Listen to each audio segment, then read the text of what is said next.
இன்றைக்கி சண்டே அதுவும் பார்த்தீங்கன்னா நம்ம பசங்க பீஃப் பிரியாணி செஞ்சு கொடுப்பான்னு கேட்டாங்க. நானும் பக்கத்தில் இருக்க பீஃப் கடைக்கு போயிட்டு 1.5 கிலோ பீஃப் எடுத்துருக்கேன். 1.5 கிலோ அரிசி வாங்கிட்டு வந்துட்டு நாம் வீட்டில் எப்பவும் செய்கிற மாதிரி தான் எண்ணெய் ஊற்றிட்டு பட்டை, கிராம்பு, ஏலக்காய், வெங்காயம், பச்சை மிளகாய் சேர்த்து கலந்து விட்டுடலாம். வெங்காயம் பார்த்திங்கன்னா நல்லாவே வதங்கிடுச்சு. அடுத்து இஞ்சி பூண்டு பேஸ்ட் சேர்த்துருக்கோம். இஞ்சி பூண்டு பேஸ்ட்டு நல்லாவே பச்சை வாசனை போன பிறகு பார்த்திங்கன்னா தக்காளி, மஞ்சள்தூள், உப்பு, தயிர் இது எல்லாமே சேர்த்து நல்லாவே கலந்து விட்டுடலாம். நான் பார்த்தீங்கன்னா நம்ம வீட்டு மொட்டை மாடியில் தான் பிரியாணி செஞ்சிட்ருக்கேன். இன்றைக்கின்னு பார்த்தீங்கன்னா வெயில் ரொம்பவே ஜாஸ்தியாக இருக்குது. நான் எடுத்துகிட்டு வந்திருக்க ப்ரீஃபை நல்லாவே க்ளீன் பண்ணி அலசி எடுத்து வச்சுருக்கேன். அரிசியும் ஊற வச்சாச்சு.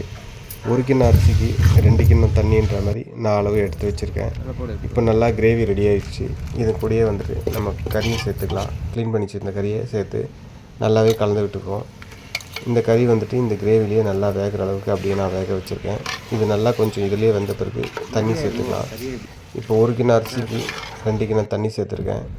இந்த தண்ணியிலே நல்லா கறி வேகணும். சிக்கன், மட்டன் பிரியாணியை விட இந்த பீஃப் பிரியாணி பார்த்திங்கன்னா ரொம்பவே டேஸ்ட்டாக இருக்கும்.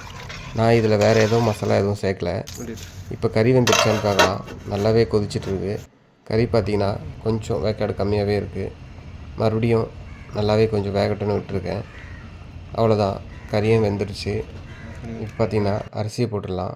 அரிசியை போட்டு நல்லாவே கலந்து விட்டோம். நான் தம் போடுற வீடியோவை எடுக்கலை. இப்போ பார்த்திங்கன்னா பிரியாணி நமக்கு ரெடி ஆயிடுச்சு.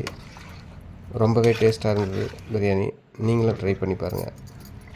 மல்லித்தழைலாம் போட்டோம். மல்லித்தழை போட்டு நல்லாவே கலந்து விட்டுடலாம். நம்மளுடைய பீஃப் பிரியாணி ரெடி ஆயிடுச்சு.